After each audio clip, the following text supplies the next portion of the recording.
Hello दोस्तों, मेरा नाम प्रियंका है और मैं एक आईटी कंपनी में जॉब करती हूँ। मैं एक बहुत ही सुंदर सी लड़की हूँ। मेरी उम्र 25 साल की है। मैं अभी तक सिंगल ही हूँ, पर कुछ दिनों से हमारी ही कंपनी में काम करने वाला रोहन मुझे पसंद करने लगा था। हम दोनों साथ में ही काम करते थे और काफी वक्त एक दूसरे के साथ बिताए थे। मुझे भी रोहन पसंद आने लगा था। वह बहुत हंसमुख था और हमेशा मजाक किया करता था। मुझे उसका साथ अच्छा लगता था। कभी कभी हम दोनों बाहर रेस्टोरेंट में भी खाने चले जाते थे।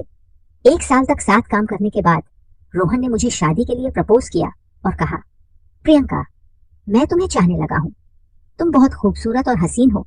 मेरी जिंदगी में आकर मेरी जिंदगी को संवार दो। क्या तुम मुझसे शादी करोगी? मैंने खुशी खुशी उससे शादी के लिए हाँ कर दी थी और वह रिश्ता लेकर मेरे घर पर आ गया। मेरे पूरे घर वालों को न बहुत पसंद आया था। वह बिल्कुल वैसा ही लड़का था जैसा मेरे माता पिता को चाहिए था। रोहन के घर वालों को भी मैं पसंद आ गई थी। हम दोनों के परिवारों की रजामंदी से हमारी शादी तय हो चुकी थी। शादी का मुहूर्त 20 दिन बाद का निकला था। घर पर शादी की तैयारी जोरों शोरों से चल रही थी, पर मैं अभी भी ऑफिस जा रही थी। मैंने सोचा था कि शादी के 2 दिन पहले ही छुट्टी ले लूंगी, क्योंकि प्राइवेट कंपनी में छुट्टी मिल पाना थोड़ा मुश्किल होता है। मम्मी पापा ने कहा था कि तुम तैयारियों की टेंशन मत लो, सब आराम से हो जाएगा। इसलिए मैं बिंदास थी और सारी तैयारी मेरे घर वाले ही कर रहे थे। मेरे भैया तो बात बात पर मेरा मजाक उड़ा रहे थे, पर मैं अंदर ही अंदर खुश थी कि अब मेरी जिंदगी में एक नया मोड़ आएगा। मेरे अकेलेपन भरी जिंदगी में अब मुझे प्यार मिलने वाला था और जिस चीज की जरूरत हर इंसान को होती है वह चीज भी मिलने वाली थी। अब मैं रोहन के ख्यालों में ही खोई रहती थी। रोज रात को फोन करके रोहन मेरे साथ सुहागरात की बातें करता था और मैं उन ख्यालों में डूब जाती थी। मेरे ऑफिस के लोग भी हम दोनों को लेकर मजाक किया करते थे। सब कुछ सही चल रहा था, लेकिन मेरी जिंदगी में एक नया तूफान आने के लिए इंतजार कर रहा था, जिससे मैं बिल्कुल अनजान थी। एक तरफ जहां मैं रोहन और मेरी नई जिंदगी के नए सपने देखने लगी थी, वहीं दूसरी तरफ मेरी जिंदगी में भूचाल आने को तैयार था और मुझे पता नहीं था कि वह मुझे इस तरीके से मसल कर रख देगा।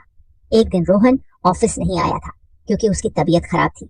इसी वजह से मुझे ऑफिस में ज्यादा काम करना पड़ रहा था। काम खत्म होते होते रात के 10 बज चुके थे। मुझे घर जाने के लिए काफी लेट हो गया था। मैंने तुरंत अपना पर्स लिया और बाहर निकल गई। फिर मैं सड़क पर ऑटो का इंतजार करने लगी, लेकिन तभी मौसम खराब होने लगा और बारिश शुरू हो गई। खड़े होने के लिए कोई जगह नहीं थी, इसलिए मैं बारिश में ही भीग रही थी। इतनी रात हो जाने के कारण मुझे कोई ऑटो भी नहीं मिल पा रही थी।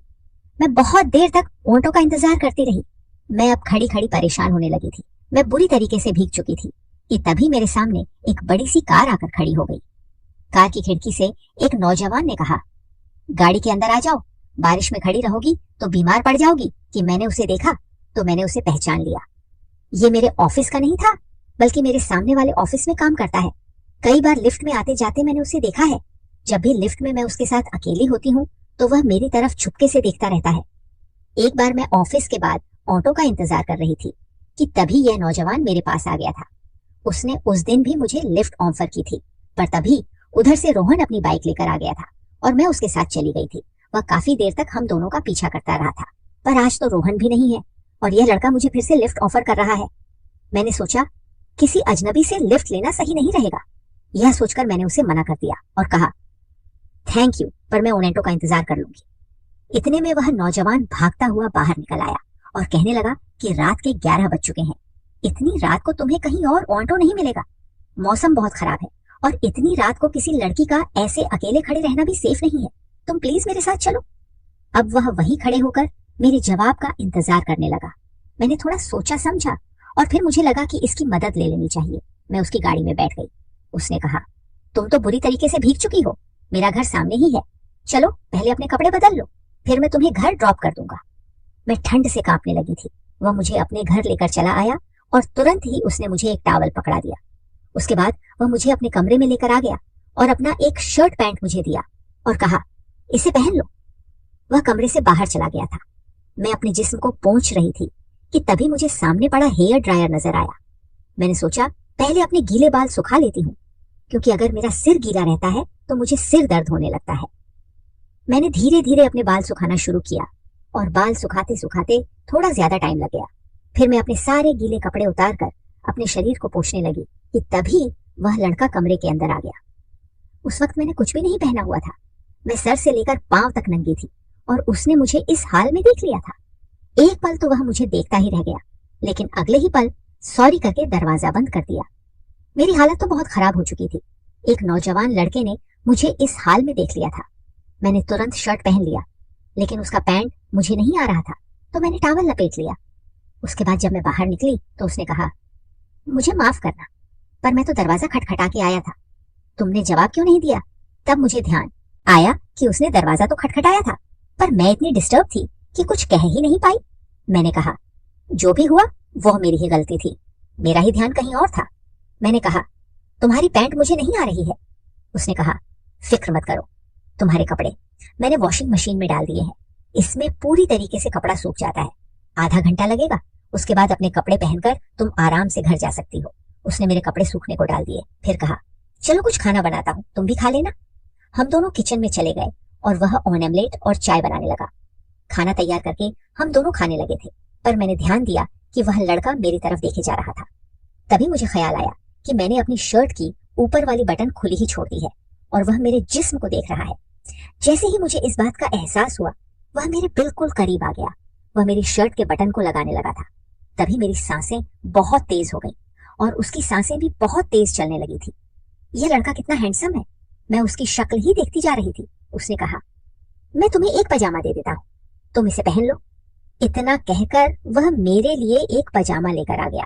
मैं पजामा चेंज करने के लिए कमरे में आ गई थी, पर मैं फिर से न जाने किन ख्यालों में थी कि मैं दरवाजा बंद करना ही भूल गई और वहीं पर चेंज करने लगी। मैंने टॉवल हटा दी और मैंने नीचे कुछ भी नहीं पहना था। वह वहीं पर खड़ा होकर मुझे देख रहा था। मैं पजामा पहनने से पहले ही वह मेरे पास आ गया और मुझे अपनी बाहों में भरकर मेरे होठों को चूमने लगा। मैं बहकने लगी। उसने मुझे बिस्तर पर लिटा दिया। हम दोनों की ही सांसें तेज चलने लगी थी। वह मुझे बेताश चूमने लगा था और मैं उसके प्यार में ढलती जा रही थी। न जाने कैसा खुमार छाया कि मुझे किसी भी चीज का होश नहीं रहा। वह मुझे चूमते हुए मेरे शर्ट के बटन खोलने लगा। किसी लड़के ने मुझे पहली बार किस किया था। रोहन ने भी मुझे आज तक किस नहीं किया था, बस मेरा हाथ पकड़ा था। रोहन का ख्याल आते ही मुझे याद आ गया कि मेरी शादी होने वाली है, पर अब मैं इस रोमांचक सफर के उस मोड़ पर पहुंच चुकी थी कि चाकर भी अपने आप को रोक न पाई। उसने धीरे धीरे मेरे शर्ट की सारी बटनें खोल दी। मैं उसके प्यार की गहराई में डूब गई। आधे घंटे तक हम सुध बुध खोकर मोहब्बत करते रहे, लेकिन तभी अचानक मुझे लगा कि यह मैं क्या कर रही हूँ। ये सोचते ही मेरी आंखों से आंसू निकल आए। मैंने कहा, ये क्या कर रहे हो? मैं तो तुम्हें जानती तक नहीं हूँ। उसने कहा, मैं आकाश हूँ, आकाश सिंघानिया। यह नाम सुनते ही मैं चौंक उठी, क्योंकि मेरे बगल वाले ऑफिस का सीईओ आकाश सिंघानिया है। यानी कि यह एक काफी रईस लड़का है और ये कहीं मुझे जानता तो नहीं, क्योंकि हर वक्त यह मुझे अपनी बिल्डिंग के आसपास मिल जाता है और मेरे साथ रोज लिफ्ट में एक साथ ही चढ़ता उतरता है। लेकिन मैंने कभी उस पर ध्यान नहीं दिया था। मैंने कहा, रुक जाओ, इससे ज्यादा कुछ नहीं करो। हालांकि मैं खुद को ही रोक नहीं पा रही थी, पर शायद वह मेरी आंखों में आंसू देखकर रुक गया और कमरे से बाहर चला गया। उसने अपनी हद पार नहीं की थी और मेरी इज्जत सही सलामत थी। मैं जल्दी से उठी तो देखा मेरे गीले कपड़े सूख चुके हैं। मैंने जल्दी से अपने कपड़े पहन ली और बाहर आ गई। आकाश मुझसे नजरें नहीं मिला रहा था, पर मैं उससे बात करना चाहती थी। वह मेरी तरफ बिना देखे बोला, चलो प्रियंका, तुम्हें घर ड्रॉप कर देता हूँ। हम दोनों कार में बैठ गए। मैं चाहती थी कि आकाश मुझसे बात करे।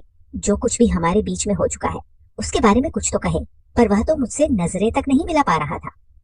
मेरे घर के पास आकर वह रुक गया और बोला, चाहो तो छाता ले जा सकती हो। मैं उसकी तरफ देखने लगी थी तो उसने अपना पर्स निला और अपना कार्ड मुझे दे दिया। मैं कार्ड को हाथ में लिए उसके कुछ बोलने का इंतजार करने लगी, पर वह खामोश रहा। अचानक ना जाने मुझे क्या हुआ, मैं उसके करीब चली गई और उसके होठों पर किस किया। वह मेरी तरफ प्यार भरी नजरों से देखता रहा। मैं कार से उतर कर अपने घर आ गई थी। अपने बेडरूम में जाकर आधे घंटे तो मैं यही सोचती रही कि आज क्या हो गया। तभी उसका कार्ड मैंने देखा तो उसमें उसका फोन नंबर था। बिना सोचे ही मैंने उसके नंबर को डायल किया। आकाश ने फोन उठाया तो मैंने कहा, मैं प्रियंका बोल रही हूँ। आज जो कुछ भी हुआ उसने मेरी बात को बीच में ही काटते हुए कहा, मैं उसी के बारे में सोच रहा हूँ। अपने बेड में लेटे लेटे उन यादों में खोया हुआ हूँ। वह मेरी जिंदगी का सबसे खूबसूरत लम्हा था। न जाने मेरे दिल को क्या हो गया था। यह कौन सा खिंचाव था कि मैं आकाश की ओर खींचती चली जा रही थी और यही सब सोचते सोचते मैं सो गई थी। अगले दिन जब मैं सुबह उठी तो मोबाइल लेकर आकाश को गुड मॉर्निंग का मैसेज भेजा। आज शनिवार था और हमारी छुट्टी थी, इसका मतलब मैं आज आकाश को नहीं देख पाऊंगी। तुरंत उसका रिप्लाई आया, आज क्या कर रही हो मुझे? आज शादी की शॉपिंग के लिए जाना था, पर मैंने उसे लिखा कि मैं आज फ्री हूँ। यह मोहब्बत थी या कुछ और, पता नहीं। उसने लिखा, मेरे घर पर लंच पर आ जाओ, 12 बजे तक आ जाओ, मैं लंच तैयार रखूंगा। मैंने घड़ी देखा तो 10 बज चुके थे। मैं जल्दी से तैयार हो गई। अपनी मम्मी पापा से कह दिया कि मैं अकेले शॉपिंग पर जा रही हूँ। आज मुझे रोहन से भी मिलना है, लेकिन उससे पहले मैं आकाश से मिलना चाहती थी। जो कुछ भी हमारे बीच में हुआ था, उससे मेरी जिंदगी में भूचाल आ चुका था। मैं खींचती हुई उसके घर 12 बजे तक पहुंच गई। मुझे देखकर वह मुस्कुराया और घर के अंदर बुला लिया और बोला, खाना तैयार है, पहले खा लेते हैं, फिर बातें करेंगे। खाना खाने के बाद मैंने कहा, देखो आकाश, कल जो कुछ भी हुआ वह ना जाने कैसे हो गया। मेरी शादी तय हो चुकी है और 19 दिन के बाद मेरी शादी है। मेरी बात सुनकर उसके चेहरे पर गुस्सा साफ नजर आने लगा था, जैसे कि वह मुझे खोना नहीं चाहता। क्या वह मुझसे प्यार करता है? यह कहकर मैं वहां से जाने लगी थी कि अचानक उसने मेरा हाथ पकड़ लिया और कहा, अगर तुम्हारा इरादा बदल जाए तो मैं तुम्हारा यही इंतजार करूंगा। उसकी आंखों में मुझे अपने लिए मोहब्बत नजर आ रही थी। उसके एक स्पर्श से मेरे पूरे बदन में हलचल शुरू हो गई थी। मैं यूं कमजोर क्यों पड़ती जा रही हूँ? मैं तुरंत उसके करीब आ गई और उसे एक हक किया। वह परल मुझे बिल्कुल पागल कर रहा था। बहुत मुश्किल से उससे अलग होकर मैं बाहर निकल आई थी और रोहन के साथ फिर शॉपिंग में बिजी हो गई। रात को मैं जब जब घर आई तो रोहन का फोन आया, पर ना जाने क्यों अब उससे बात करने का मन बिल्कुल नहीं कर रहा था। वह रोमांस जो हमारे बीच में फोन पर होता था, उसमें मुझे मन नहीं लग रहा था। मैंने कहा, रोहन, मैं बहुत थकी हुई हूँ, कल बात करते हैं। और इतना कहकर मैंने फोन रख दिया और फिर ना चाहते हुए भी मैंने आकाश को कॉल किया। आकाश ने फोन उठाते ही पूछा, आज क्या किया सारा दिन? मैंने कहा, मैं रोहन के साथ शादी की शॉपिंग में बिजी थी। तुमने क्या किया? उसने कहा, बस तुम्हारे ख्यालों में खोया हुआ था। वह ख्याल दिल से निकलते ही नहीं। अगर कल फ्री हो तो प्लीज लंच पर आ जाना। मैंने कहा, मैं नहीं आऊंगी, तुम्हें पता है मेरी शादी होने वाली है। कहकर मैंने फोन रख दिया। पर ना जाने वह कौन सी शक्ति थी कि अगले दिन 12 बजे फिर से मैं उसके घर पर पहुंच गई थी। आकाश मुझे देखकर मुस्कुराने लगा और फिर मुझे अंदर बुला लिया। खाना खाने के बाद हम दोनों सोफे पर बैठे हुए थे। अचानक वह मुझ पर टूट पड़ा और मुझसे प्यार करने लगा, मुझे चूमने लगा और बोला, तुम तो कह रही थी कि मैं नहीं आऊंगी, तो फिर कैसे आ गई? क्या तुम भी वही महसूस करती हो जो मैं करता हूँ? तो फिर यह दूरी क्यों? आओ, इस दूरी को मिटा देते हैं। उसकी बातों में मैं मदहोश होने लगी थी। मैं उसके प्यार को महसूस करने लगी थी। उस पल में मैं इस कदर डूब चुकी थी कि उसने मुझे पूरे तरीके से अपना बना लिया। जब मुझे होश आया तो बहुत देर हो चुकी थी। 18 दिन के अंदर मेरी रोहन के साथ शादी है, पर मैं पूरे तरीके से आकाश की हो चुकी हूँ। आकाश ने कहा, अब तुम मेरी हो, मैं तुम्हारा साथ नहीं छोड़ सकता, चलो मेरे साथ। वह मुझे अपने साथ अपनी कार में मेरे घर लेकर गया और सीधे मेरे घर के अंदर घुस गया। फिर मेरे मम्मी पापा को बुलाने लगा। मेरे मम्मी पापा आए तो बड़ी ही अजीब निगाहों से उसे देखने लगे थे। आकाश ने अपना परिचय दिया, फिर कहा, आपकी बेटी और मैं एक हो चुके हैं, अब अलग नहीं हो सकते। उसकी इस बात से मेरा चेहरा बिल्कुल शर्म से लाल हो गया। उसने मेरी मम्मी पापा को यह बात कैसे कह दी? मेरे मम्मी पापा बड़ी बड़ी आंखें बनाकर मेरी ओर देखने लगे थे। पापा बोले, पर बेटी, कुछ दिनों के बाद तो रोहन के साथ तुम्हारी शादी होने जा रही है। लेकिन तभी आकाश ने अपनी जेब से कुछ डिब्बी निकाली। जब उसने डिब्बी खोली तो उसके अंदर दूध था। उसने वहीं खड़े खड़े मेरी मांग भर दी और कहा, अब से प्रियंका मेरी पत्नी है। उसने मेरा हाथ थामा और मुझे लेकर अपने साथ अपने घर आ गया। फिर क्या बताओ, उस भूचाल के साथ मैं बह गई।